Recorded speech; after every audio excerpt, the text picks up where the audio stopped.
আসসালামু আলাইকুম। গ্রাম বাংলার এই দৃশ্য সত্যি আমাকে পাগল করে তোলে। কি অপরূপ সৌন্দর্য! যেন বৃষ্টির পানিতে কৃষকের ফসলের ক্ষেত রাস্তাঘাট ভরে গেছে। না ভাই, এখানে একটু ভিন্ন। দেখুন তার জ্বলন্ত প্রমাণ।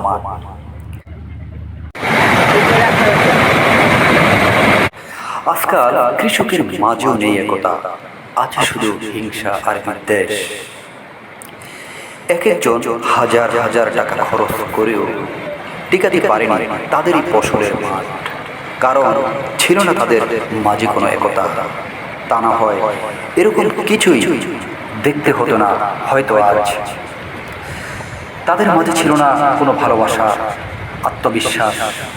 তাই তারা তাদের জমি ভিন্ন ভিন্নভাবে রক্ষা করার চেষ্টা করেছিল, কিন্তু শেষ পর্যন্ত কিছুই হলো না।